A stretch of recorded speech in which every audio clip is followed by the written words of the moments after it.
Good afternoon and welcome everyone to our second set of sessions on the CSIT project. We've completed work on the interim progress report, and today we mark the beginning of the work on the final progress report, or also known as the FPR. In terms of the final progress report, we will be looking at various chapters, and today we're going to start with looking at chapter 1. We'll also, before we get into chapter 1, we'll also do an overview of the entire project report as well. So what I wanted to do, I wanted to shift a bit in the shared folder that you have within the CTS lecture notes, within the folder CTS lecture notes. All our future sessions from now until the course has ended will be in the FPR, which is the final project report or final progress report. And there's a Word document called the structure of the final report, which is what I'm pulling up. What this file is, it's an overview. What I did was I summarized all the chapters here in terms of the table of contents, so you can get an idea what each one includes, right? So in terms of the final report, this here is a structure of the report. It has a title page, abstract, acknowledgement, table of contents, introduction, background research, chapter 3's LSCP issues, then risk, requirements, analysis, design, implementation, testing, evaluation, conclusion, and you have your references.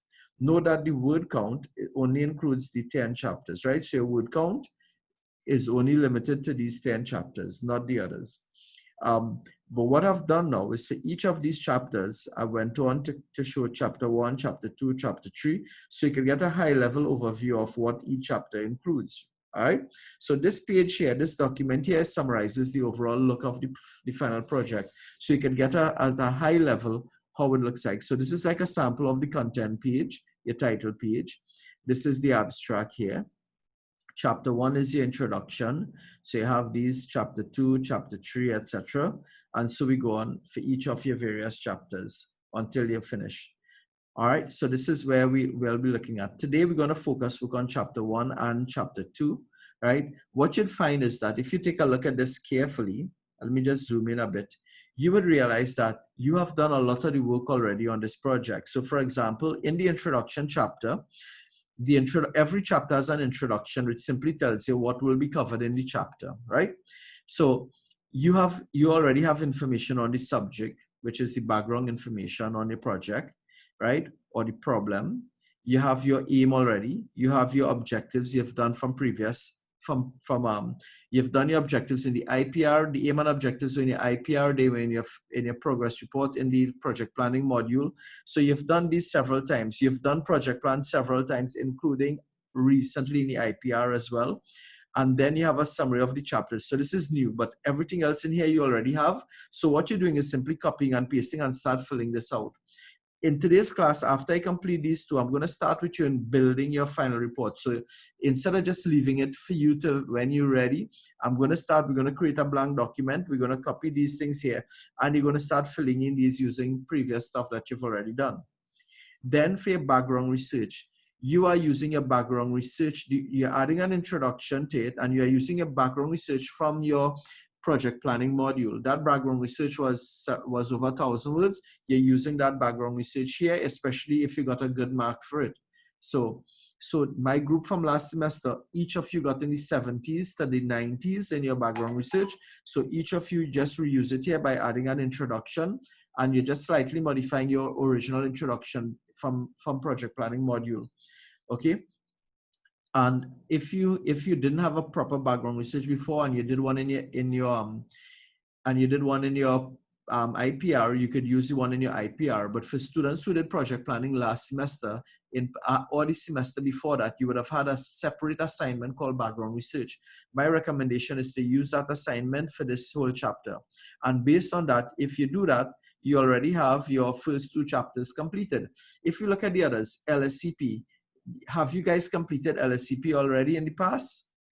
Yes, you have. You did LSCP in 2 assignments, right? So this is your LSCP issues that you'll be including here again.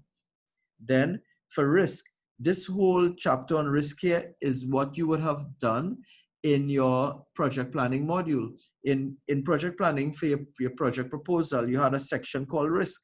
You're copying back that same thing wholesale here and just improving it if you wish.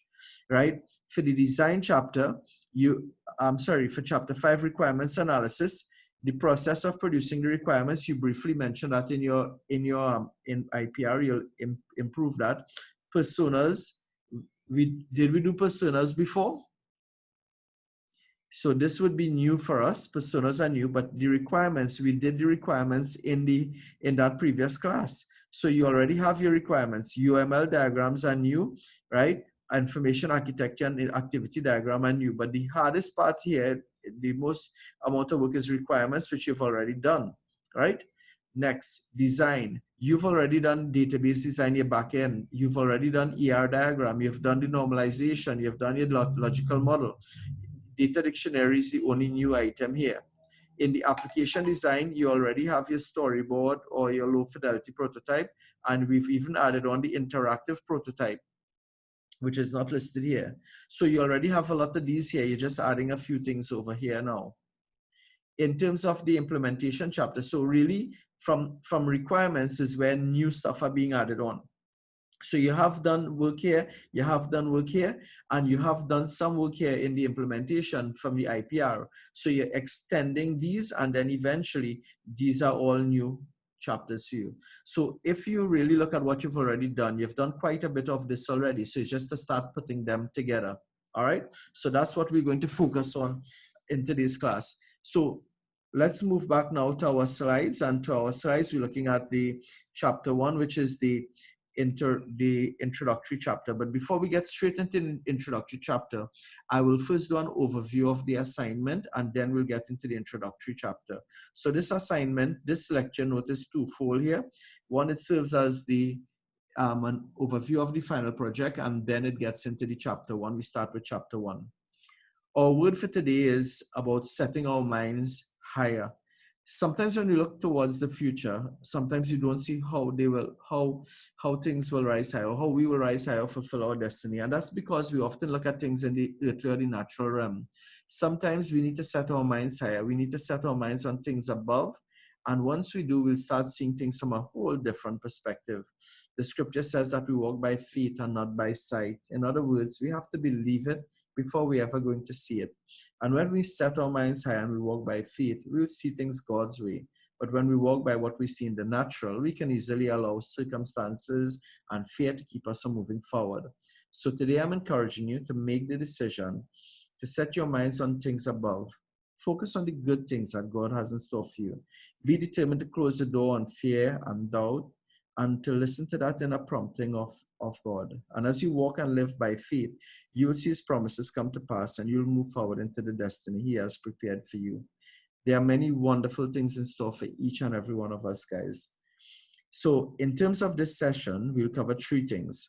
We'll do an overview of the assignment details of the final report in terms of the dates due and all of those. The structure, we look at the structure of the final report, which is what I would have covered in the Word document. And then we'll start with the first chapter. All right, so let's go. So in terms of the final report now, this is a technical report that will accompany the application you build. So the final report and the application goes hand in hand. These 2 assignments are worth 95% of the module. They are due on the 28th of August. So roughly speaking, from today till the 28th of August, you roughly have 2 months to complete this. You know, all you have to do is simply start planning your work, do a little bit each day or each week, and you'll get things done. All right, there's no reason for you to not to submit this on time. You have all the tools available to you as well. So in terms of what do you submit now? So in terms of submission, you need to submit 3 things: a written report, your software artifact, which is the application, and you also have to do a demonstration. And during the demonstration, they will ask you questions. It's like an interview where you demonstrate the application and they ask you some question based on the application. Part of the question is really to ensure that you did the project yourself, right? And to check your knowledge and understanding, right? If Gani is doing it, he's going to encourage you and motivate you and help you to be very, to feel very confident about the whole thing. Sometimes 1 or 2 of them, depending on who your supervisor is, may try to intimidate you a little bit, right? But don't worry, once you've done it, you won't have an issue. Once you have done your project, you won't have an issue with it. Now, in terms of the final report, as I said, 95% of the marks is based on these. Now, they're marked into 3 categories: technical quality, academic quality, written work. Now, I want you to note, written work is not just your report alone, 25% for your written report. I want you to know that the academic quality and all of that goes towards this. In fact, 37.5% is likely the application, and the rest of it, this other two here, is towards the actual report itself, right? Now, your project will not be awarded a mark unless you have included a software artifact and you have attended your demonstration, right? So that's, in order for you to be marked, you have to do those two things. So you submit your final report, you attend your demonstration, and you submit the software artifact with your report, right? This is your marking scheme showing how the allocation of marks, okay? So let's get into the structure of the final report now. In terms of the structure of the report, these are the different chapters that the report includes. It includes a title page, an abstract, an acknowledgement section. You have a table of content, and then you have each of your chapters: introduction, background research, legal, social, ethical, professional issues, risk, requirements, analysis, design, software implementation, testing, evaluation, conclusion. Now, I want you to note, what I've done here is I've made it very granular. So each chapter is a separate document. Now, nothing says that you cannot merge chapters. So for example, your project supervisor might recommend that you merge LSCP and risk. In fact, what you may find is some supervisors will want an LSCP and risk chapter, and some will tell you you don't need to include it. Some of them would merge the analysis and design into one. Some of them merge implementation and testing. At the end of it, there's no absolute right and wrong. It's about, once you include the information that is most critical. Because I've tried to make it granular and very compartmentalized, I've separated each one of these as a separate chapter, but your choice when you're writing it, you could merge more than one chapters into one, okay? So just something to note. So in terms of the title page, this is an example title page. My recommendation, however, is use Microsoft Word. Microsoft Word has cover pages with nice artwork, etc. Or you could get them online as well. Get a nice cover page and insert the following information: University of Hertfordshire School of Computer Science, BSc Honors Computer Science. Now, overall, remember, whether you're doing IT or you're doing computer science, the parent module of those two bachelor program is a BSc Computer Science. So the BSc Information Technology and the BSc Computer Science are what we call streams of their BSc Computer Science program. So here you will put your actual module code and title. So if you're doing the IT project, you'll put 6 WCM 0029 IT project. If you're doing the computer science project, you put the appropriate code for the computer science project. On StudyNet, everyone will see computer science project, right? I want to explain why. When you log into StudyNet and you go to Canvas, everyone is under computer science project. And the reason for it is because the students who are doing computer science project and the students who are doing IT project, they simply merge all of you into one unit rather than have two separate units. So all of you are using, because the difference in the project is neither here nor there, it's one and the same. So the only thing is that they call the project computer science project. So whether you're in the IT project or computer science project, you will see the module listed as computer science project. But the truth is you are actually in the IT project module, right? Except for, I think, the only person, I have only one person in the group who's doing the computer science project. You'll have the assignment name, which is final report. You'll put the title of your project here. You'll have your full name, your student number, your supervisor, and the year, which is 2020. Good. So that's the cover page. Then you'll start with an abstract. Although the abstract is recommended to be written last, you can write it from now if you wish, right? So in terms of the abstract, this is what is recommended, right? The abstract is to briefly summarize the nature of your project, its context, how it was carried out, and what its major findings were. So let's note what he's asking for: the nature of your project, the context or the background to it, how it was carried out, and what its major findings were. All right. So with this in mind, let's look at how to write a good abstract. So according to Dawson recommends having the following in the abstract: set the scene by introducing the field in which the project resides. In this case will be learning management. So you give a bit of information on the field of learning management and how much it has grown in leaps and bounds. Identify some of the problems in the field, which you would have done before. and state how the project attempts to fill this gap. When writing your own abstract, try to follow the structure and style of the abstract presented in the next slide. So this is an example abstract. Note again, I use 3 colors here within the abstract. You'll see that, let me just use my annotation here. So in terms of annotation, you'll see that there is blue, and the blue is to represent the first point, set the scene by introducing the field. Then identify problems, right, which is this one here in black. And then in red, right, I have the third point, show how the project attempts to fill the gap. So let's look at it. We're setting the scene by introducing the field. So for example, one of the major problems with software development project is that it is extremely difficult to estimate accurately their cost, their duration, and resources required. This invariably leads to problems in project management and control. Part of the problem is that during the early stages of these projects, very little is known about the problem domain, and consequently, initial estimates tend to be best guesses by a project manager. So that's the first part. The second part now is identify problems in the field. Artificial neural networks appear well suited to the problem of this nature, as they can be trained to understand the explicit and inexplicit factors that drive a software's project cost. And then how does this project try to fill the gap? For this reason, artificial neural networks were investigated as a potential tool to improve software project effort estimation using project data supplied by a software development company. In order to deal with uncertainties that exist in initial project estimate, the concept of neural network simulation was developed and employed. This paper discusses this concept and comments on the results that were obtained when artificial neural networks were trained and tested on the data supplied. Now let's take an example for your project, right? So let's say you're looking at the learning management system. This is an example project, abstract. Traditionally, classroom learning required physical attendance, which is one of the main problems. Considering the growing demand for innovative ways to deliver education in today's society, this limitation has caused challenges for individuals, especially those who live great distances from the location offering their choice of study, such as missing of essential information due to late arrivals or absentees, which can potentially be detrimental. Learning management systems are a suitable alternative for studies when physical presence is not possible or feasible. It is one of the various e-learning options available online. Consequently, research comments on the growth of e-learning and learning management systems to develop such a system for users.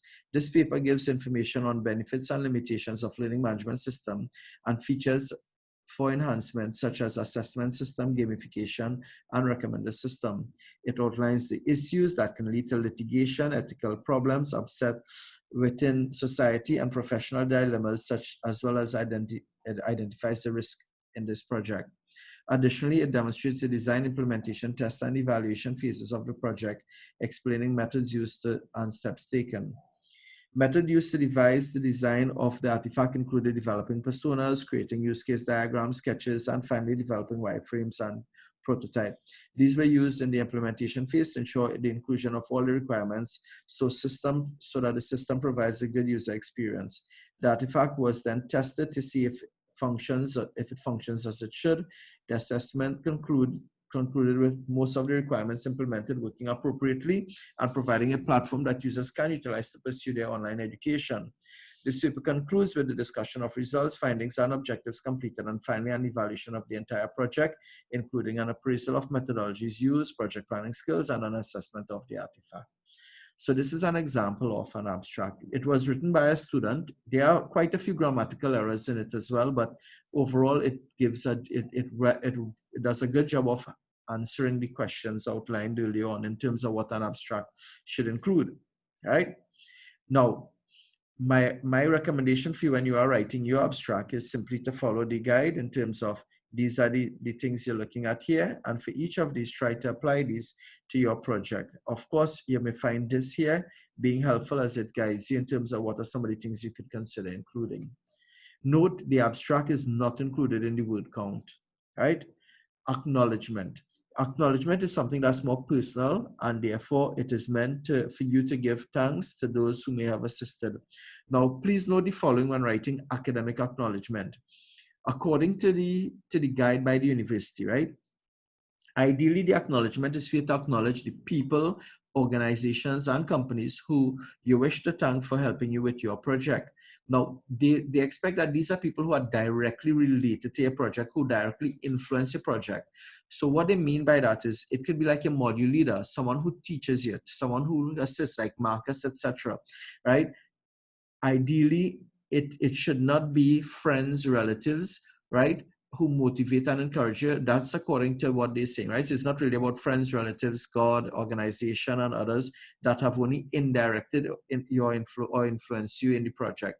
So, for example, you wouldn't recommend Uncle Arthur, who taught me the importance of managing my time when I was 8. Don't include those kind of things. That's not necessary because that's not a direct influence on your project.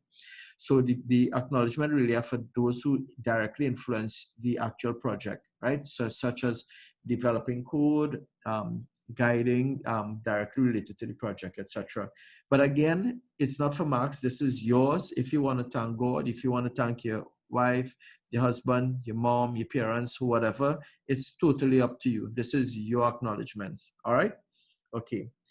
And so therefore, an example would be, I would like to thank the University of Hertfordshire for their much required resources of Office 365, access to platforms such as Turnitin.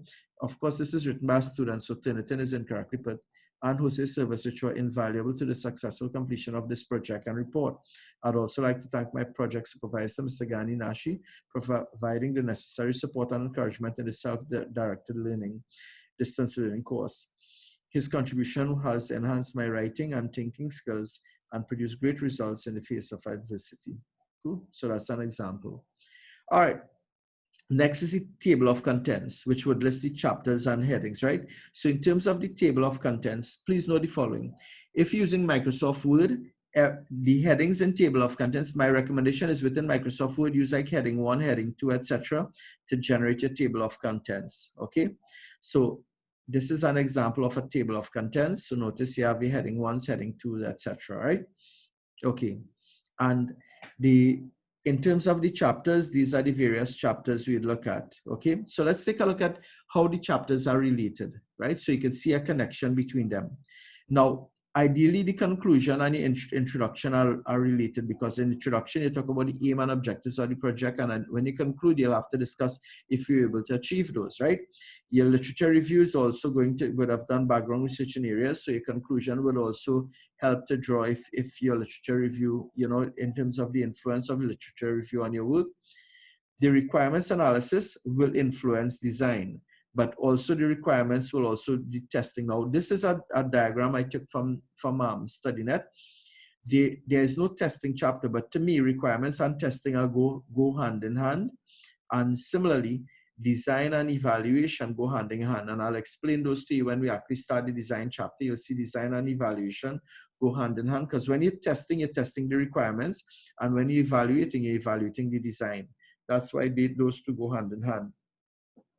So that's a bit of the earlier part. Now let's get into chapter 1, which is the introduction, right? So in terms of this, right? So the first chapter, and every chapter of your work will have an introduction, but the first chapter really serves as the introduction to the whole project. When I read chapter 1, it's like an introduction telling me what the whole project will include. So if chapter 1 is like a roadmap for the rest of the project, it therefore will tell you, it will introduce the project, such as the aim and objective of your project. It will also tell you as well a bit about what the other chapters is or have, or that is to come. So those are some of the things you will see in your introductory chapter. Okay, so in terms of the structure of the introductory chapter, it will have an introduction, the subject, the aim, the objectives, your project plan, and a summary of chapters. So these are the things we're going to look at. The introduction for all of them, the introduction is, you should briefly state why this chapter is important and what is the role of this chapter. So for example, the aim of the introductory chapter is to briefly describe what the project is about by defining the scope of the project and the background idea for the project. It will also take a look at the problem area and serve as a roadmap for the rest of the report. And that's simply an introduction, what the introductory chapter is about, okay? Then we go to 1.2, which is the subject. Now, again, you've written all of these already. The subject is really a bit of the background to the industry. For many of you in your project planning module, you would have had to do this when you did your PowerPoint the first assignment, which was a PowerPoint presentation of your proposal. You did it again when you did the project proposal as well. This may be called the problem or the problem area or the background to your project, right? So it really is a short background of the industries, right, such as learning management system, a description of the business organization or the problems that this project intends to solve. So you'll discuss some of the problems currently being experienced, which is why you want the learning management system. And then you'll discuss how your learning management system will solve the problems that you discussed over here. Okay, so for example, the first one is a short background in the industry.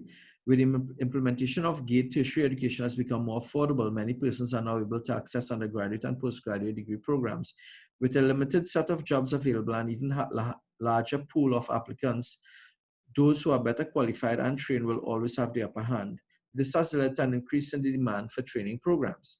So that's the first one. How will this project solve the problems? So what are the problems we have now? This project is intended to resolve these, just a second. Right, sorry. So 1.2 is the problem. While there's a relatively long list of tertiary education providers in Trinidad, many of these institutions offer highly specialized program. Therefore, for a given area of study, there may be only a few options available for students. Most of these institutions are located in close proximity to the city or town, and most of these programs are available full-time working during the weekday or on a Saturday.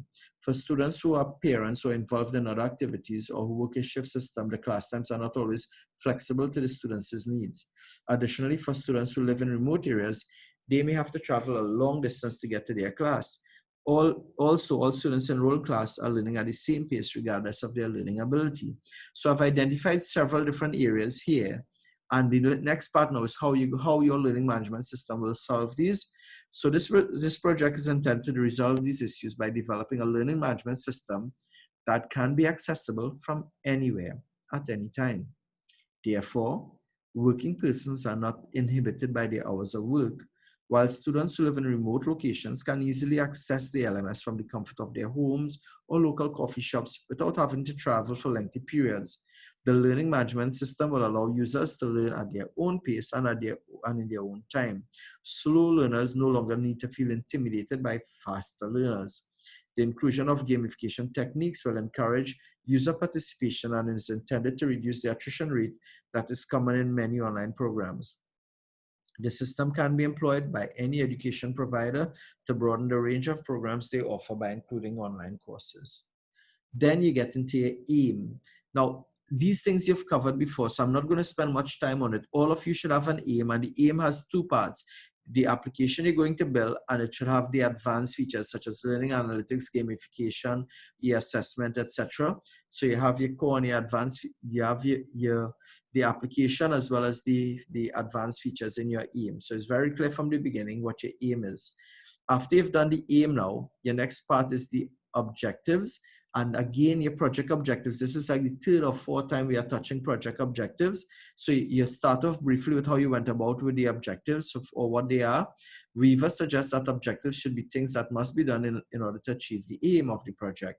Dawson further suggests that objectives should be SMART, which are specific, measurable, achievable, relevant, and timely, and that it should be in chronological order. The following are the project objectives. Now, our objectives will be based on these steps here. Ghani recommend having no more than 7 objectives. So these are the different ones covering the various phases: background research, requirements analysis, design, implementation, testing, evaluation, and your final report. Those are the different things Ghani mentioned you should include in it, right? Now, in writing each objectives, you're recommended to state what, how, why, and when you're going to do it, right? So based on that, these are your different objectives. Now, note the dates. This project is due on the 28th of August. So we would have started with your background research. So have a date of 3rd of June or so. You should have completed your background research. Your requirements analysis completed by around the 21st of June. And by the end of June, around now, you should have completed the design, right? So notice by June, you finished the design. Now, your implementation, which is the next phase, look how far the implementation is. I recommend you have at least 6 weeks between the design and the implementation. The implementation is the building of the application, and this takes the most amount of time.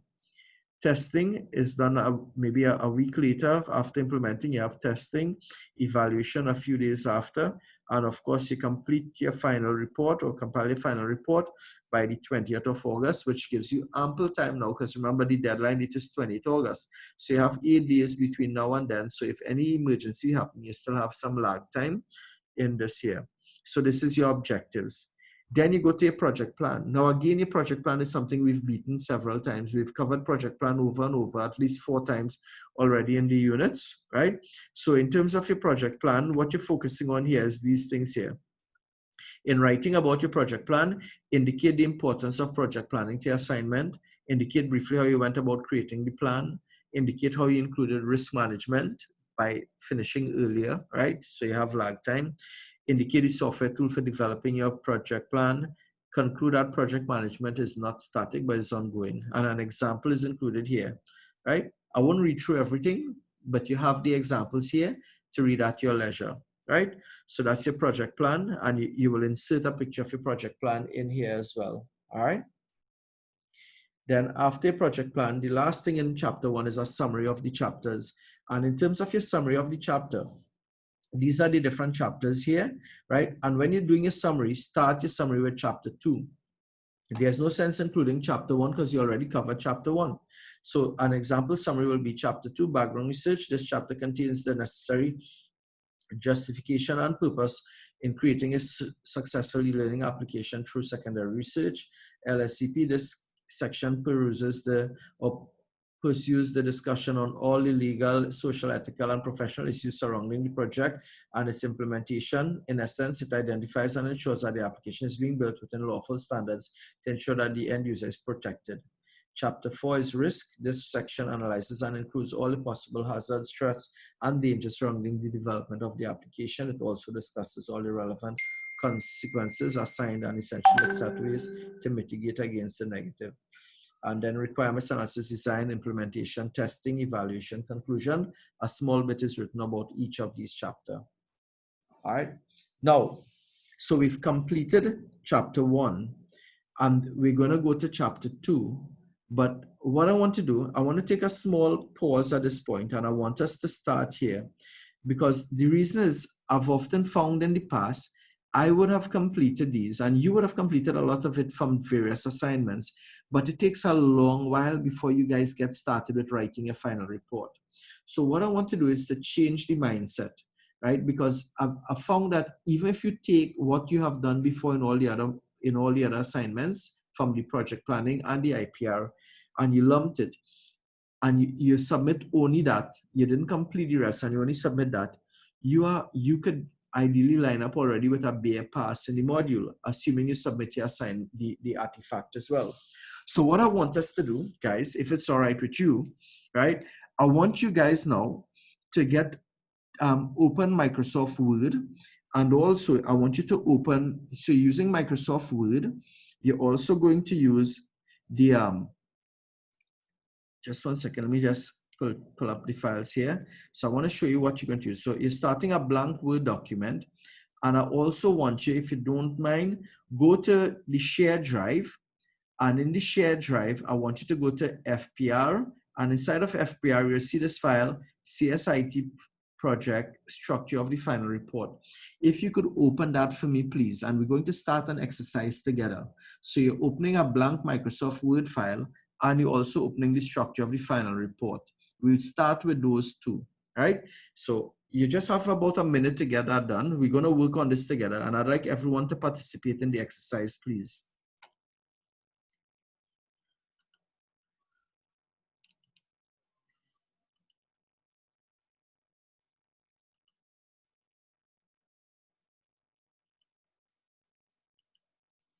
So you're starting with a blank document.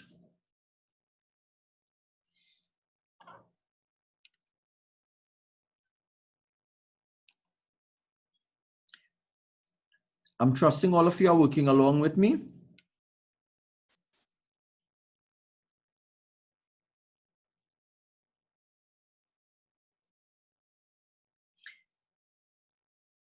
Once you've completed, just put your hands up so I'll know if to proceed or if to wait, right? Because I want everyone to be ready. So once you have completed opening your blank Word document and you have that other file from the shared drive, right? If one of you have the What's link, the share drive again? yeah, so the link for the share drive, you're saying? The file name. Or the file name, it's in the FPR folder, and it's called CSIT project structure of the report. CSIT project structure of the report or final report. Are you seeing it? FPR. And in FPR, there's a Word document. It should be the only Word document there. CSIT project, CS-IT project. So it's not FPR samples. No, it's under CTS lecture notes. You have to go to CTS lecture notes. Okay. FPR. And from One Word document. Yeah, got it. Yes, got it. Wonderful. Anyone needs the link to the shared file? Any one of you need the link to the shared file? So you're opening that file, and you're also opening the a blank Word document, right? If you don't mind putting your hands up once you're completed so that I know that you're done. Thank you, Cecil. Soraya.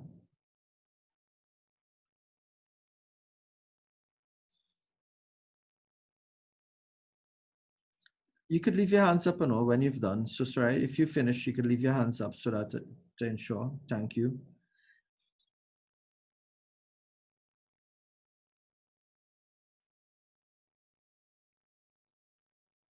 Thanks, Dev.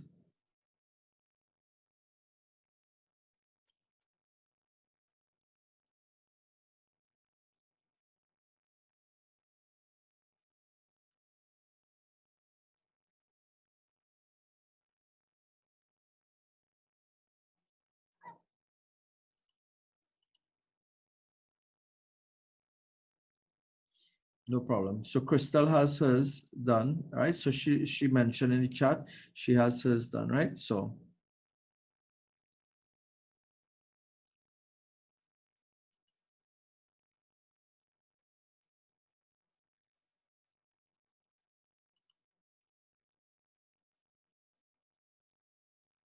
good, Shania, wonderful.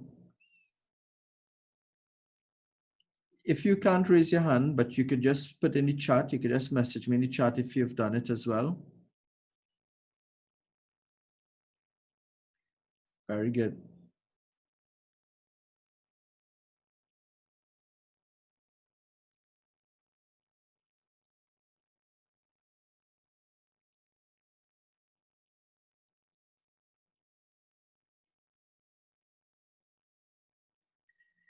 Okay, Faid, Janina, you guys with me? Because some of you may have the session on, but you're not actively near the computer as well. So I just want to be sure if you're there for mounting. Odin, Maurice, Janina, Faid, are you all there? Yes, I'm ready. Wonderful. Thanks so much. No problem, Janina. I got you. All right. Okay. Janina, do you have your computer with you to be able to do the work on the computer, even though the class is on using Rafi, your class? not by my. I have the my laptop charging. Oh, okay. And it's on my phone, but you can go ahead. I will Gotcha. follow We'll it. catch up. All right, cool. Faid, Thanks. okay. Well, let's go ahead then. So in that case, we'll move on. So what I want you to do now, using the Word document, right? I want you to copy. You see the title page here? I want you to copy the content, not the Word title page, but the content of the title page. Are you seeing where I'm copying? I'm highlighting it as well so you can see. Copy that for me, please. You're going to copy that. And you're going to a blank Word document. You're going to a blank Word document and you're pasting it. So go to a blank Word document and you paste it. Press enter after you've pasted it.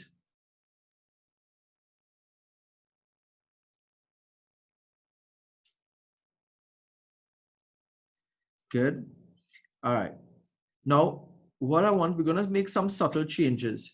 If you're doing IT project, you could take down your hands now, right, guys? It's fine. You could take down your hands now. Okay. If you have a question, you could go ahead and ask as well, right? Because I may not always be paying attention to the raise hand option, but if you have a question, please feel free to interject. Now, what I want you to do now, you could, if most of you are doing the IT project, so you could delete this other bit and just leave the code for the IT project here and remove your angle brackets, etc.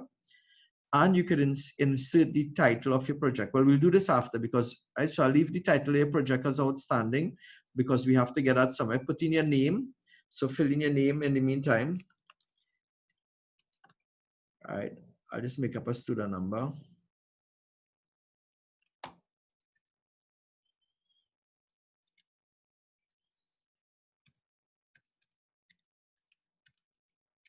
Something like that, right? So I made up a student number.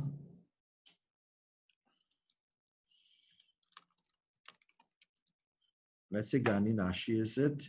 And here I put 2020. I'll just center this as well with the others. Let's move this. In this case, it'll be Xiang or? Yeah, well, your academic supervisor, Helen is the module leader, not your supervisor. Most of you, your supervisor will be either Minashi Mengel or Kufre, or who else? Maria? You know who you all know who your supervisor would be? It's usually either Minashi Mengel, Kufre, or Maria. I think Saru or something like that is her name. One of those in most cases. Maurice, I think yours is Mina. Yeah, you're right. Sorry, I always mix them up between, I know everybody, I just don't know, I just more Don't fan. worry. I know you don't interact with them like like how we interact with CTS teachers, so that's no problem. So it's Minashi Mengel. You can always get the correct spelling later on. Now, what I want you to do, if you don't mind, I want you to save this file. So you go to File, let's start saving as Save As, right? Save it somewhere where you would normally do your work, right? Where you have your work rather than everything on your desktop, but save it somewhere where your work will normally be. And for the file name, you could call it your name, put your name dash final or FPR, your name, and then dash FPR.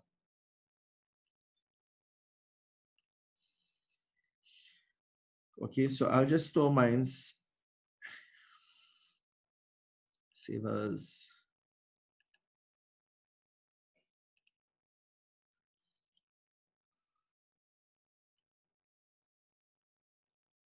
I would recommend you save it in your online drive if you don't mind, please, right?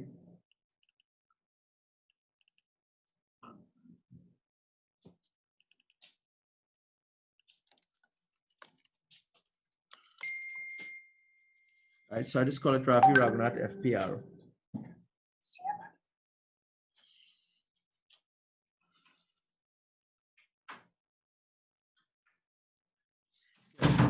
Now that you've done this, right? Ravi, Yes. could you just point me back into I get my laptop on the direction of that sample? Right. You're going to the shared drive. Uh-huh. From the shared drive, you'll see a CTS lecture notes folder. Uh-huh. In CTS lecture notes now, that's where all the PowerPoint slides are. So now we are working on the FPR. So go to the folder called FPR. Uh-huh. Structure. And the CSIT report structure is the only Word document, right? Okay. All right, got it. Thanks. Gotcha. Great. All right. Now that you've pasted this here, guys, you're at the bottom of this. So make sure you're at the bottom after your thing and press Control Enter. Hold on Control and press Enter. Hold on Control, press Enter. It goes to a new page. Right? So it goes to a new page. At the top of this page now, you're going to call this Table of Contents. So Table of Contents. Press, after you put Table of Contents, press Enter. Right?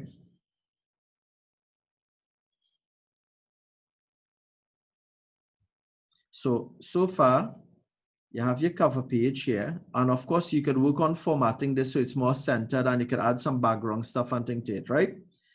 Then you have your table of contents. You're ready with table of contents, press enter. Am I going too fast or is the pace all right with you all? All right. After table of contents, hold on control and press enter again. Control enter goes to a new page. This page now, you put the heading abstract. Abstract goes here, you press enter. But here's what I want you to do. When you highlight the word abstract and choose heading 1. You see heading 1 at the top here? Heading 1 at the top in Microsoft Word, you have heading 1. Click heading 1, you're putting it there. So that's heading 1, and I'm going to bold it as well. So that's heading 1. So I click abstract, and on the top here in Microsoft Word, in the home ribbon, you're seeing heading 1. If you're not getting through, let me know. I'm more than happy to help you out, right? I'll go over it if you need, but you just need to say that you're not, you know, whether you need me to go over it, etc.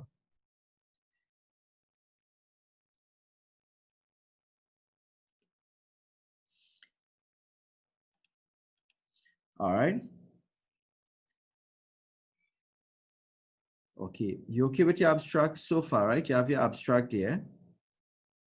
Now, what I want you to do next to me, if it's all right, I want you to open in that same FPR folder, in the same FPR folder, I want you to open our first lecture, lecture 1. So in that FPR folder, you're seeing chapter 1 introduction. Open chapter 1 introduction. This is the slide we're currently working on. Open chapter 1 introduction.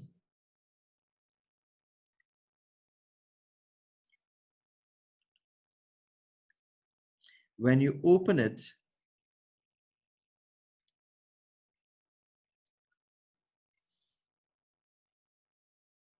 if you can go to slide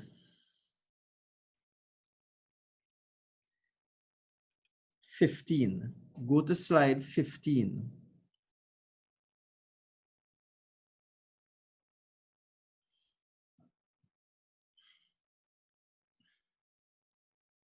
Slide 15 tells you what makes a good abstract. I'll pause here for a bit to ensure that you're doing this.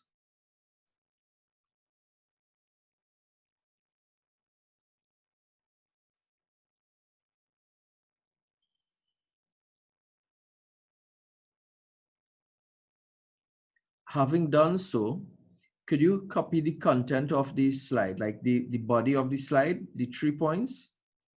So you copy those 3 points here on slide 15. You copy that and you paste it in your Word document under abstract, right? You paste it in your Word document under abstract.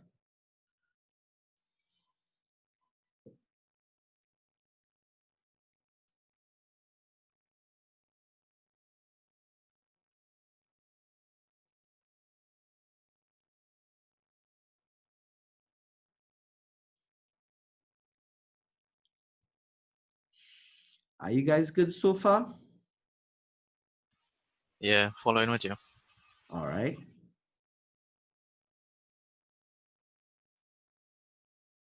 Now, the reason you're putting that there is when you're writing an abstract, you have the main points there for you to refer to, right? So what you're doing my recommendation is when you're writing it, you will basically start typing up and your heading. And then after you finish, you could always delete your heading once you're confident you've satisfied the heading. Then the problems, you paste your stuff again, and then eventually you delete the headings there after, right? So that's really the approach eventually. Okay. Have you completed your abstract now, everyone? Let's go now. So after abstract, press Control Enter. So make sure you're at the end of the abstract. After everything, you press Control and Enter. And when you press Control and Enter, you go to a new page. In this page now, you type, at the top of the page, you type acknowledgement. You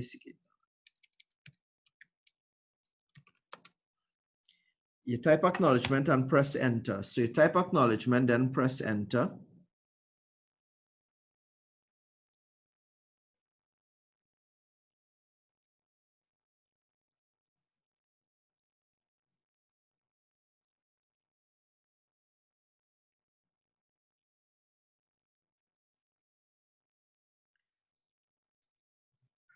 You highlight acknowledgement and choose heading 1 again.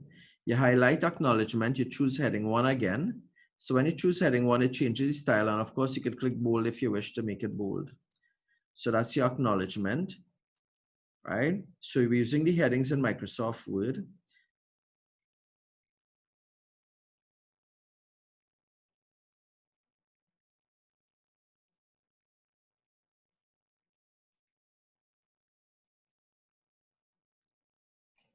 Robbie, can you repeat that again? Sure. You have acknowledgement already? Yeah, highlight acknowledgement, and then you click heading 1. Highlight acknowledgement, click heading 1. Okay.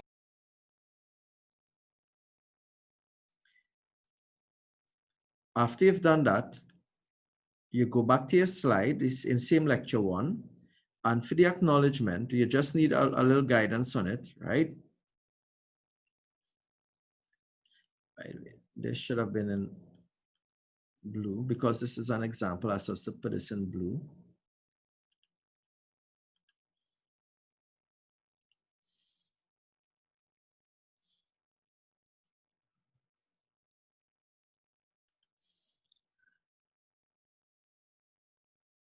All right, and what I want you to do in slide 19, which is acknowledgement, right? Take the first paragraph, copy that, take the first paragraph, copy it. You copy it from slide 19, just to reiterate, slide 19 is acknowledgement. Take the first paragraph, copy it, and you can paste it in the body here under acknowledgement, so that when you're writing, you could briefly, indicate these things here, right? So this is just your guide when you write. Of course, you will delete this afterwards, right? So this is just your guide when you're going to write it.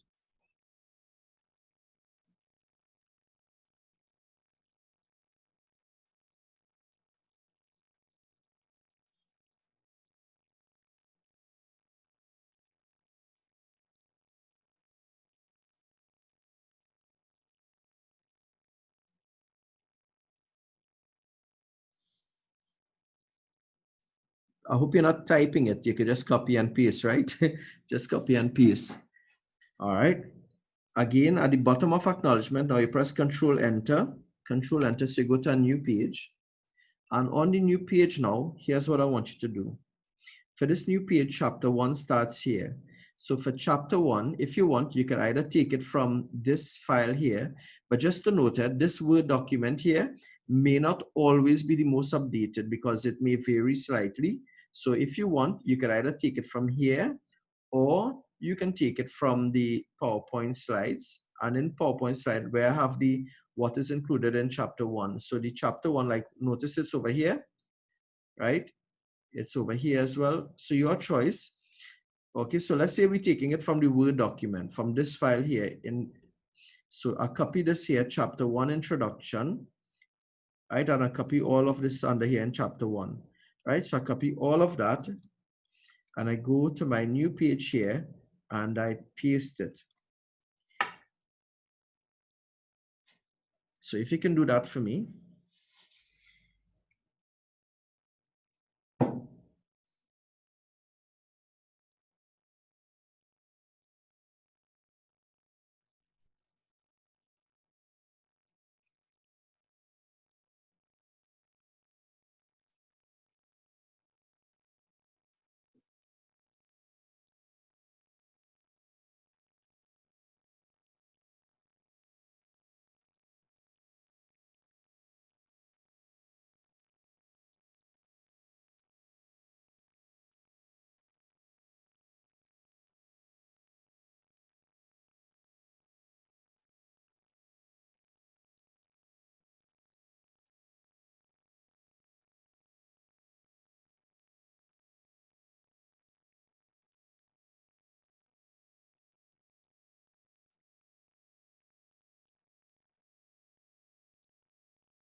All right. Have you completed that exercise? So Yeah, it's here's done. good. So here's what we're going to do next. You highlight chapter 1, just the word chapter 1 introduction, and put heading 1. Chapter 1 introduction, you click heading 1, and of course, I like to put it in bold.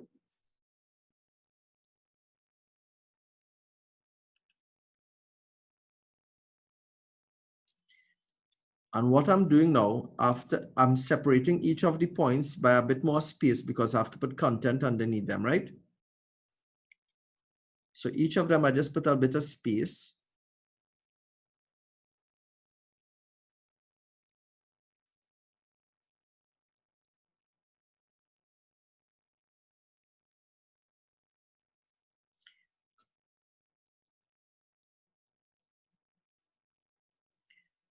Okay. Next, here's what you're doing. Now, listen carefully, do not highlight all of them. Do it one at a time. The reason is if you highlight all of them, everything in between will take the format, and I don't want that. So only you're going to highlight 1.1 introduction and you click heading 2. So each of these now will be heading 2. So I'll highlight 1.1 introduction, put it as heading 2. No, don't highlight the whole thing, please. Just do it one line at a time. The subject, 1.2 subject, that's heading 2. 1.3 project aim, heading 2. 1.4 project objective, that's heading 2. 1.5 project plan, that's heading 2. 1.6 summary of chapters, that's heading 2.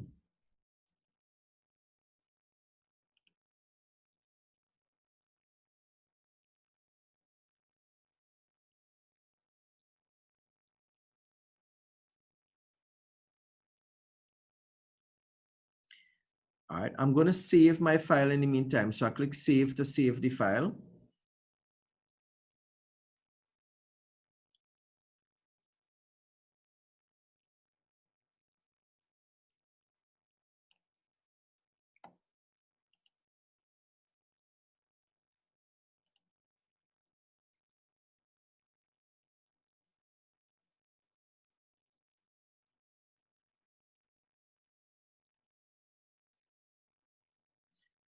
All right. Dev, I see you put Robin Bradley on the chat, but I don't know what that means though, all right? So I'm not sure if that's related for me. All right, next. So what we're going to do, after you've done this, eventually we're going to open some of those other files and copy and paste, right? But before we do this, we're going to scroll back up now. Scroll back up and you see where your table of contents is, go to where your table of contents is. So that's your second page. Go to where your table of contents is.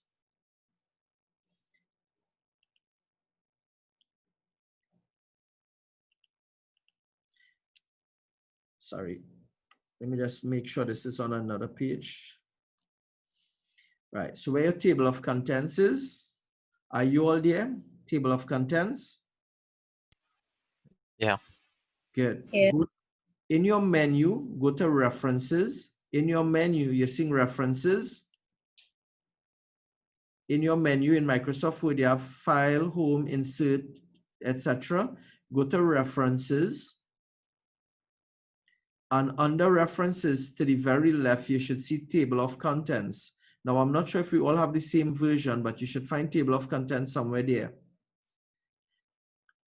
Click the drop-down list on table of contents. So I'm moving slow for you to see. So you go to references, then you look for table of contents, and underneath it, you could choose one of the styles there, right? Okay, so I'm choosing the first one, automatic table 1. I choose that, and voila, right? So my table of contents already there. I'm just going to put back abstract on the next page. So I'm using Control Enter. So my abstract goes over to the next page. So this is how you automatically generate a table of content and note your headings there. Once your work starts looking a bit formatted, it's a bit of peace of mind. Rather than try to do the whole thing and format after, you can format as you go along, right? Okay. Now,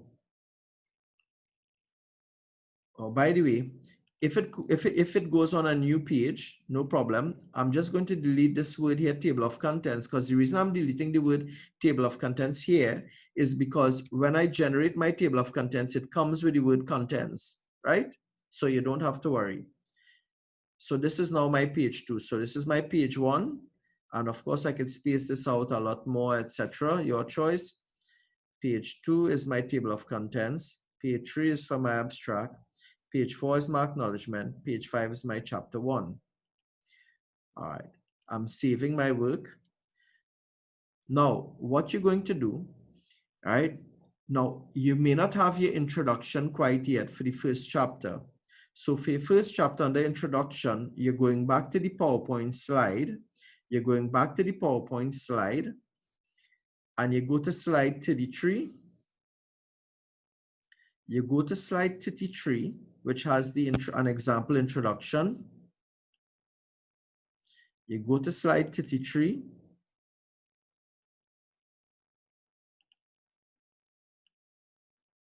And the body of the slide, you copy that slide 33, which has the introduction, slide 33. You copy that. And under introduction here, you could paste it if you wish. And then you could always replace this now with your own introduction after. So you're temporarily doing this until you are able to. Now I'm going to take you a bit back. So do that first, and then we will go back to some of the other stuff.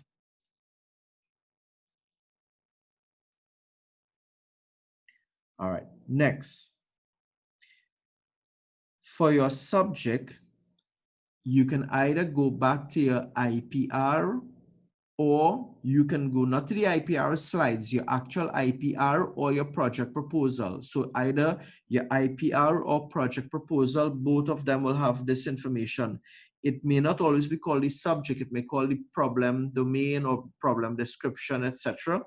If you can go to your IPR, or if not your IPR, to your project proposal. So if you didn't submit your IPR or you didn't finish it and you don't have it, you could go to your project proposal.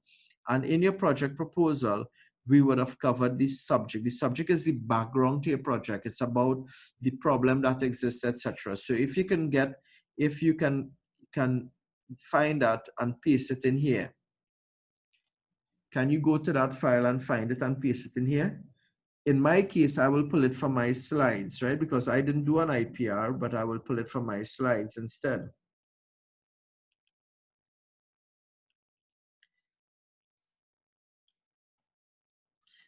So in my case, I'm going to slide 34 and I'm copying it here. If any reason you haven't done it before and you don't have your project proposal or thing, you could go to slide 34 and copy that information and put it here. But ideally, you should be able to get it from your project proposal as well as your IPR. They should have information about the subject. The subject is about a short background to the industry, the problems that they face, and the description of how your project will solve this. It's also in your PowerPoint. When you do the PowerPoint slide, it's in your notes in the PowerPoint slide as well.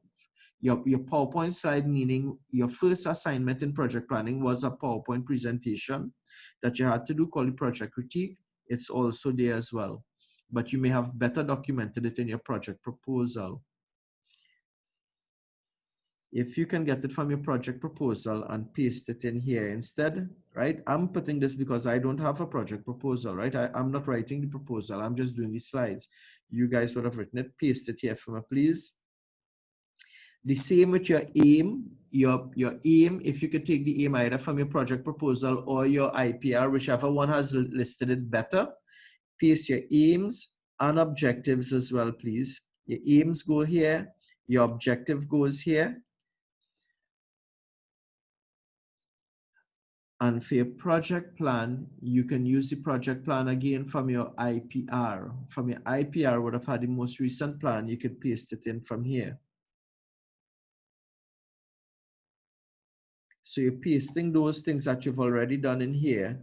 The reason is by the end of this class, you almost have a chapter 1 already, completed your chapter 1. Rather than have it all over the place now, you start compiling it. Because I don't want you all procrastinating, because at the end, this is the last time we are delivering this module. I need you guys to be able to finish. Are we putting like the advanced objectives that we have as well? Now, just a second, because in the past, they did core and advanced objectives, right, Chris? Yeah. But that's when you guys did it. But after you guys did the project proposal, the core, the Gani did not want your objectives to be core and advanced. He simply had objectives as we did it on the slide. So because of that, Chris, because when you did it, I want you to replace your objectives with the objectives from my slide. So your objective now would not be the core and advanced, because I'm going to explain why. Mina, there are two schools of thought.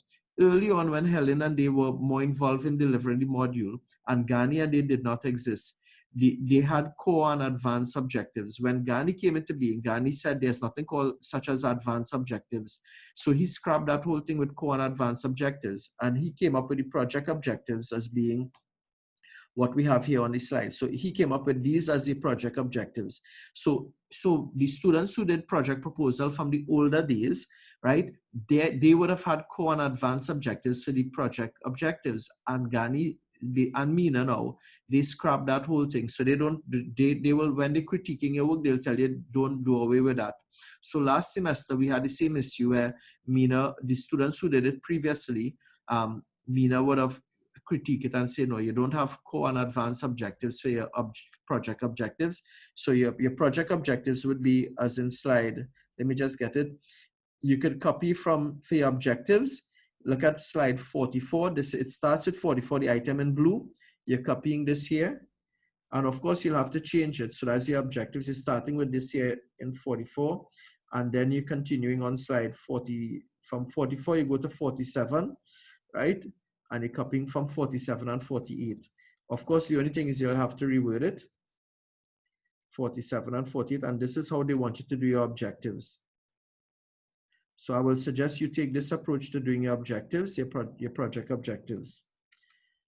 So in your case, you may have to refine these, refine your objectives using these here.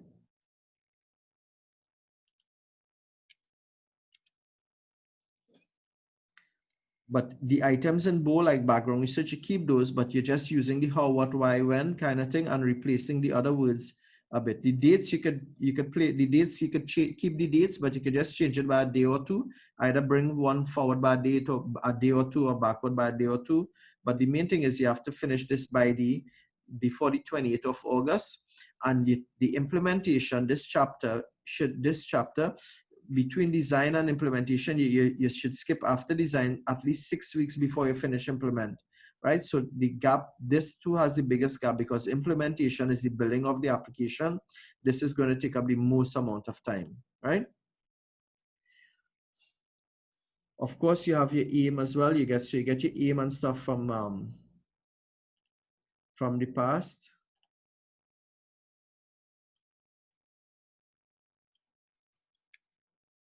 And you paste them into the relevant section. Again, if you don't have a project plan, you copy it from my slides. So you can just copy the content for the project plan from my slides and you could paste it in there. But what you should do, if you're copying something straight from my slide, you might want to highlight it in red to recommend, because you want to know that you have to change it. And when you change it, you can replace it with black or something. So whatever you copy from my slide that you have to change, you should put it in red color or something. So you know that, look, I have to modify this and replace it with my words. So what I mean by this, let's say I'm the student and I copy this from the teacher's slide. I will probably go here, put it in red, knowing fully well I have to come and modify this. And when I modify it, I will just change the color back to black so I know that this is already changed. All right. And after you paste your project plan for the summary of chapters, because you haven't done that as yet, if you want, you could go to the slides for the summary of chapter. The summary of chapters are done in slide 65, 66, 67. You can simply copy those there and paste it. And of course, you will just modify accordingly from 65, 66, 67. And you copy those chapters there.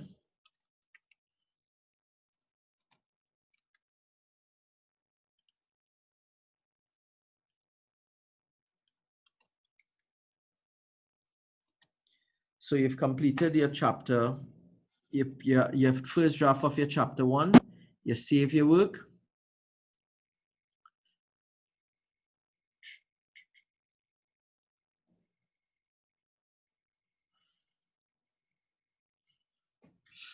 And guess what? You have something to send to your supervisor to show them what you've done so far, right?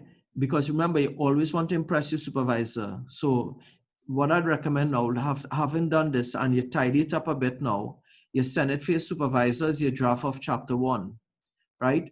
Or if you want, well, I'm going to add your background research now as your next thing, right? By the way, having done that, go to your table of contents. When you finish doing your pasting, please go to your table of contents. If you could just look on the screen while I show you this. Now that you've added stuff, if you click on your table of contents, at the top you're seeing update table. You click on update table and then you update the entire, choose update entire table, because I've pasted stuff so it will move around. So here everything finished on page 5. By doing this now, you'll see that some of them are on page 6 now. You see these are on page 6, so it updates the table with the different stuff, right? So I'm coming along with my work and I'm fulfilling my reports. Good. Now, another thing, just a note, how could I also get information in writing what is included in these chapters?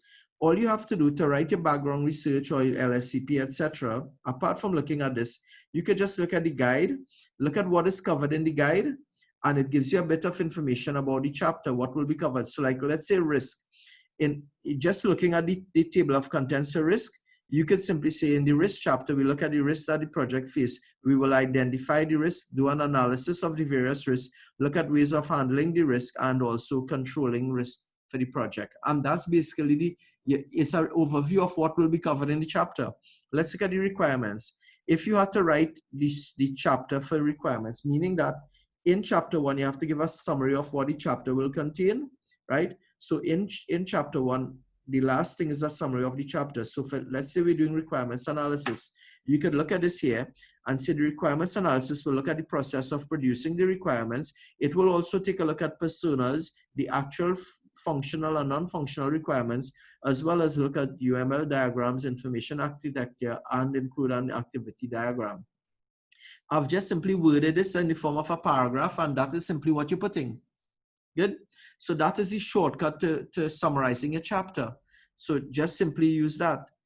The other option is if you're not certain, right? You could go to each chapter because all the chapters are done for you. And if you go to each chapter and you go to the introduction of each chapter, it tells you briefly what the chapter is about. Okay. All right. So that is this here. This is chapter 1. Okay. Now that we've completed chapter 1, my recommendation is every chapter should go on a new page. So at the end of chapter 1, I use Control Enter and I go to a new page and I'm ready to start chapter 2, right? So if you want, you could come here and right, chapter 2. Now the thing is with chapter 2, it varies, right? This is on, right? So basically, you will have to, if you take this, you'll have to remember to change it, right, for chapter 2. What I recommend instead, right, so I'm just going to copy this and then delete after the stuff that I don't want, right, because your chapter 2 may be different. So I'm pasting my chapter 2 here. I'm doing the same thing as I did before. I'm spacing them out first. A lot of these I may not use. And highlight chapter 2, and this is heading 1. Highlight chapter 2, this is heading 1. I put it in bold. And then each of these will be heading 2. Each of these now 2.1, 2.2, etc. will be heading 2. Remember, don't just highlight one at a time, please. You'll have to relabel all of these, please, guys. And your next step now is when you did your project proposal, in your project planning module, you would have done an entire background research chapter, especially for the students who did it in the last couple semesters. That whole chapter, if I were you and you got a good score, I will take that chapter and paste it into here. The only thing you need to do is to change the introduction, because in that, when you did your background research in project planning, it was assignment 3. The introduction would have indicated the aim and objectives of the project. You don't need to restate the aims and objectives. You simply need to indicate the importance of background research here. So the only thing in changing is the introduction briefly to discuss the importance of background research, and then you'll discuss what will be covered, and you are using that. So Janina, Shania, and and your group, Soraya, etc., you all will be using that chapter, pasting it here. You all got excellent mark for your background research. So you could use that because that's a long background research and that's your chapter 2. Similarly, the group who did it before can do the same. Now, in terms of Crystal, you may want to use your background research from your IPR. You could use that, or when you did your project planning module, you would have had a background research as well. You could use it from there.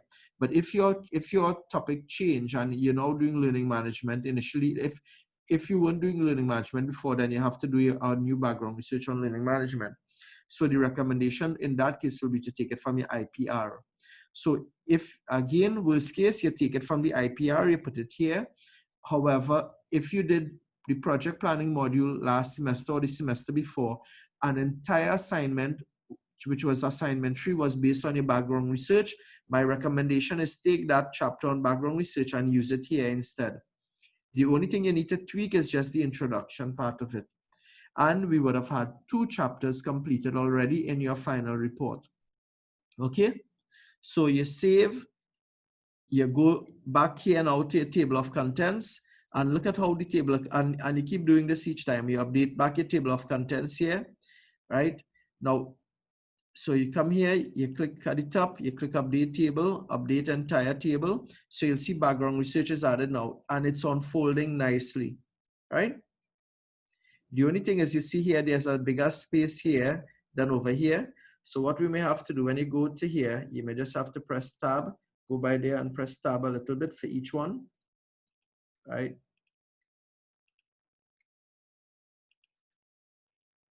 Save, and then go back up and regenerate your table of contents, and ideally that should solve the problem.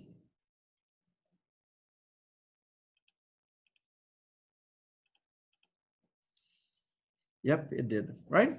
So, and that's how the saga continues. And each week we do class, you're doing the same thing. And I would strongly encourage you guys, keep building on this file. Keep building, and at the end you'll have it. Okay? All right. Make sure you save this file somewhere you can find it after, because you need to keep updating this file, right? And make sure it's backed up, please. Please store this in an online storage location and email yourself a copy after each week or so, every update, please. Good? Any question?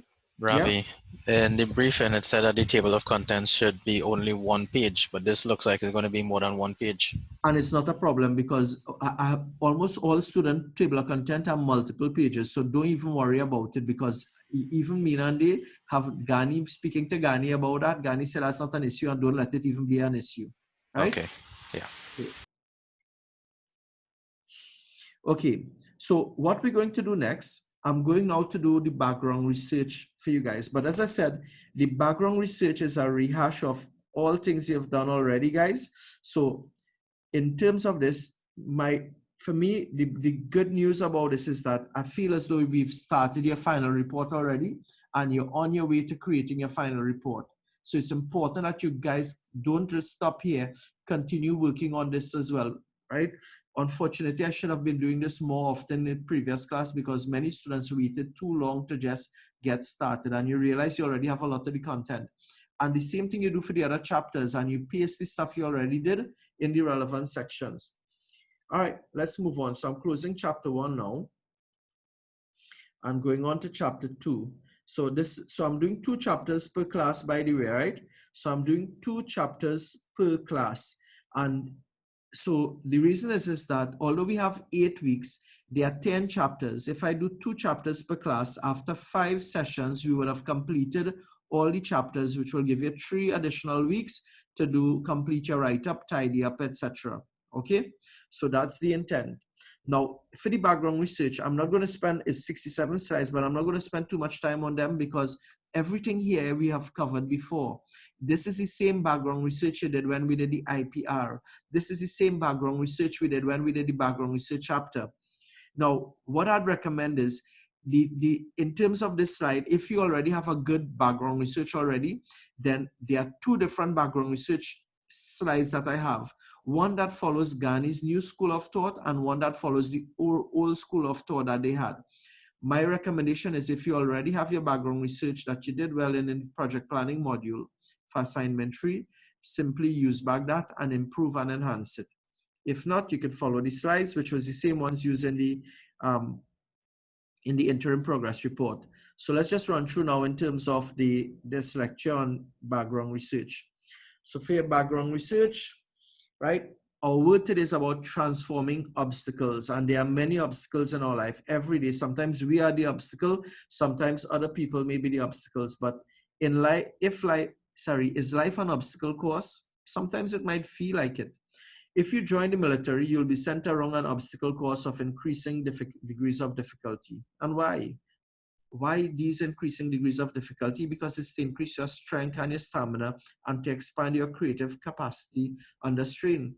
In life, you need to start seeing obstacles as the same thing, right? So in life, you could choose to perceive people, situation, events, even your assignment, even me, even the slides, even whatever it might be as obstacle. Or you can choose to use these things to strengthen and expand your capacity to be creative and to find ways around, over, under, through, however you choose to see it. The choice always lies in your perception. Obstacles are never really out there. They're always in our own minds. And no matter what problems you believe you're facing or what obstacle that is in your path, there are ways to work around it. All right? So never see anything as a dead end. There are other ways, and it involves finding creative talent, using your creativity to work around it as well. Okay? All right, so in terms of the report now, we've covered the first part, title page, abstract acknowledgement, table of content, right? You have your introduction. Now we're going on to chapter 2, which is your background research. Now, in terms of the background research, about 1,000 words. This has no fixed word count, and no chapter in the final report has a fixed word count. Overall, however, the report should be about 8,000 words, right? But note the following. Ghani has indicated that, look, he don't penalize for word count, but Ghani isn't always the one marking. Now, Ghani suggests ideally 10,000 words and stuff willing to accept, right? But he does not penalize, but the other module leaders may choose to. My recommendation is try to not go above 10,000 words, but remember your word count is only for the chapters, not for the introduction, not for the acknowledgement and abstract, etc., not for your references and those things, right? So, starting with chapter 2 now, the background research, the structure is as follows. Step 1, briefly introduce the importance of background research. Step 2, you can review existing websites and indicate some of the most popular features. Step 3, research into some of your functionalities, especially the advanced one. Then you research beyond functionalities, and then you have your conclusion and your recommendation. So those are the 5 things. So this is the same set of slides we use in the IPR, right? So based on that, briefly introduce the importance of background research. Why is background research so important, right? So this tells you a bit about the purpose of background research, right? So just to move forward a bit and have some good and bad examples of background research, purpose of literature review, etc., websites you could search. And here is the example of an introduction to the background research. Sometimes we will call it literature review.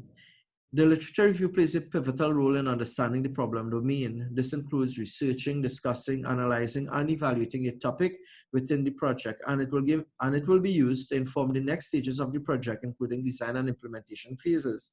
The literature review includes assessing a collection of previously similar work carried out by other people, most of which were peer-reviewed sources.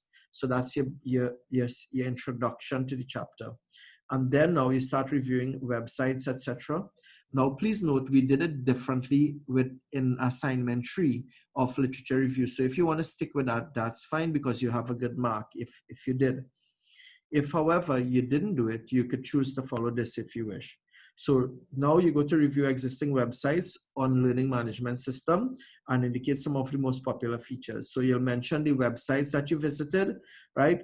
So you're going to discuss the website you visited and some of the more popular features that you found in these websites, right? For example, here, I've gone through these before, so I'm not going to spend a lot of time on it. Then you will research into the advanced features in particular. And for each of the feature, you'll state the feature, discuss why it is beneficial, talk about websites that use it. If there are any limitations, mention them. But most importantly, discuss how it will be incorporated into your application. So you're going to discuss how these will be incorporated into your application, right? Which is so crucial, because otherwise, if you don't indicate how you're going to use it in your application, it simply becomes just theorizing. One crucial part of this is you have to be able to apply theory to solve problems. So the first part is theory, but now the last part, you show how you apply it to your application. So example of core and advanced features might be registration, login, course authoring, course registration, community collaboration, social learning, certificates, all core. Advanced might be gamification, e-assessment, strategy, learning analytics, progress tracking, responsive design, self-paced learning, SCORM compliance. And these are some more other stuff you could consider as well. So the recommendation is the following. In terms of writing it, state the feature. So if we recommend their system is the feature, state the feature, state how it will work, right? Give details how recommender system work. Why is it beneficial, right? How has this benefited the company, increased sales, etc.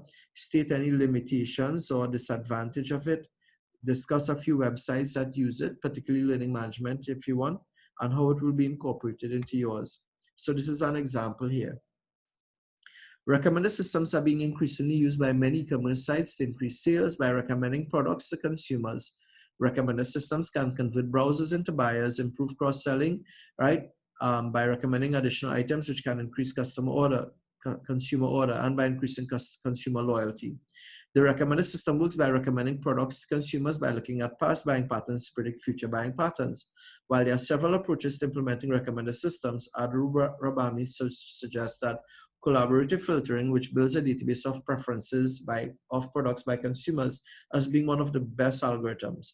Then discuss in detail how collaborative filtering works. Then you go to drawbacks. There are some drawbacks of recommender system, which includes false negative, where a product is recommended to the consumer that the consumer doesn't like, and there's false positive, where a product that the consumer like is not recommended. Give an example of a website that uses it. Amazon.com utilizes recommender system in two ways when selling their books. One is based on other users purchase other books purchased by consumers who purchase selected books, and the other is etc. The recommender system will be used in this project too, and then you discuss how it will be used in this project. And this is another example of process funnel design, one on gamification, right, etc. This one is gamification and learning analytics, right? So this one is e-assessment in learning management system as well. So you have several examples. What you have to do is choose a few of them and for each of them describe in detail, and you follow these steps in describing it, right? As described in this slide here. Next, after these, you should go beyond functionality. So for example, you're doing the same thing, state the feature, why it's beneficial, websites use it, how it will be incorporated. So these might be website credibility, version control, encryption, the development tools that you use. Look at pitfalls to avoid when designing your application, software development methodology, user experience design. These are different things you can discuss as well. So for each of them, you do the same thing. You follow the guide and you discuss each one: encryption, right? Version control, development tools, right? Software development approach, etc. All of these are researching into those areas. Now, after covering those, so now please note that the reason why I went through this a bit fast is because we have covered this multiple times in your project. We did it recently, the same set of slides in the IPR, and we did it previously in the project planning module. So, and given most of you are reusing what you have, you know, the slide is just a formality of going through. After you've completed that, you need to have a conclusion in terms of the your literature review. What should your conclusion include? In your conclusion, you should summarize everything that you talked about before in terms of why they should be included in your project, right? So summarize the information from each of the areas. So for example, regarding gamification and e-assessment, let's say, discuss these as being important to your project, right? And how it could benefit your project. So for example, gamification and the assessments are essential, imperative, and influential as a cohesive unit in attracting users to this application. While they are separate features, they collectively work together to increase user engagement and motivation. While assessing the user performance in the module, right? So in conclusion, Gamification should award the user for producing a correct solution and also display the student's progress on a leaderboard by encouraging and simulating competitiveness while attracting engagement and motivation by other users. Assessments determine the extent to which students demonstrate desired learning. Relying on only one method to provide information about a program will only reflect part of the student's achievement. Therefore, a combination of assessments should be used. So this is telling you, based on your literature review, when you're doing assessment, it's recommending you use multiple different assessment types rather than one, right?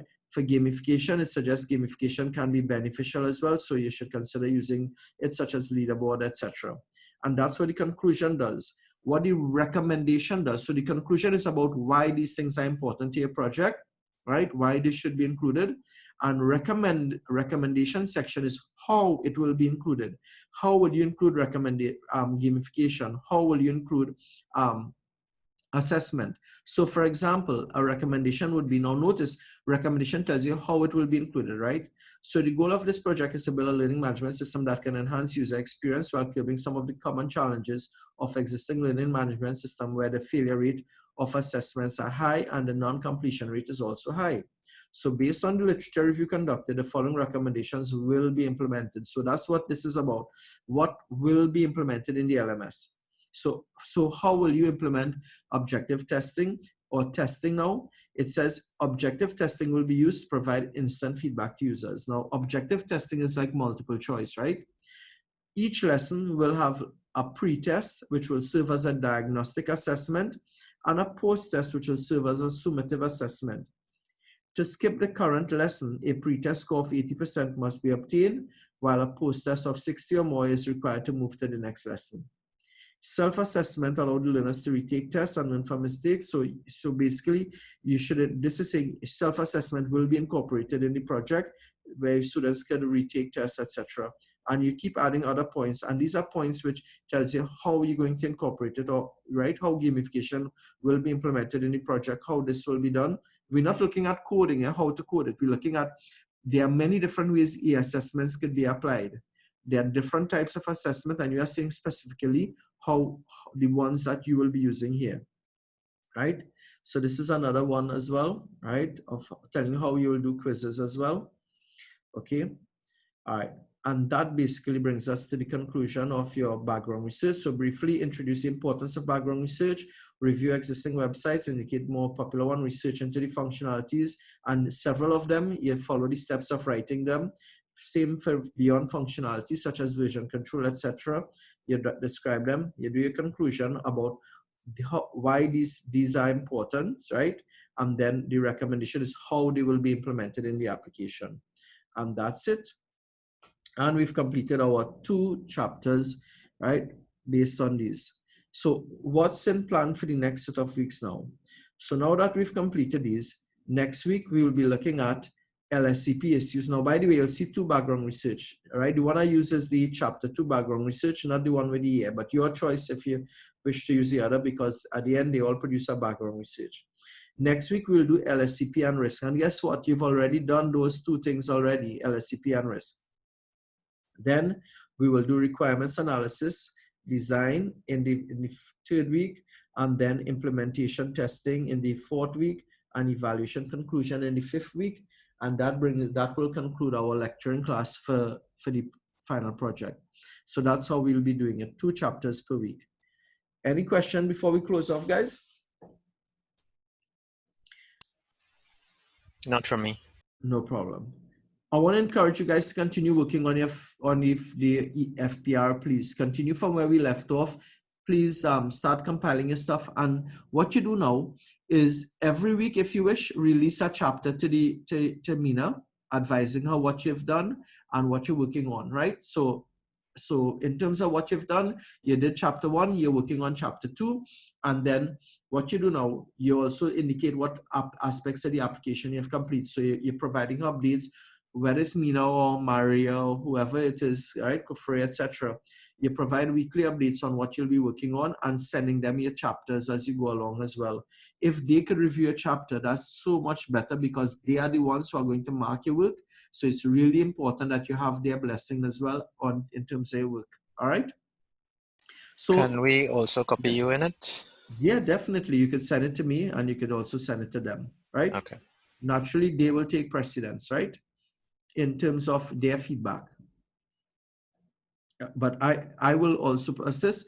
But what I'm saying is if I say something and they say something that's conflicting, go with theirs, right? Okay, got it. Cool. All right, guys, have a good night. And I'll be, the recording of today's class will be sent to you later tonight once it's converted and uploaded to YouTube. Okay? Thanks, Ravi. You're welcome. Okay. Bye. Have a nice night, everyone. Take care. Oh, before you sign out, don't sign out. I just need to take the rule, right? Sorry about that. I just need to take a snapshot of the rule, and then after you would you can leave. Just 1 second. I'm just going to end the recording.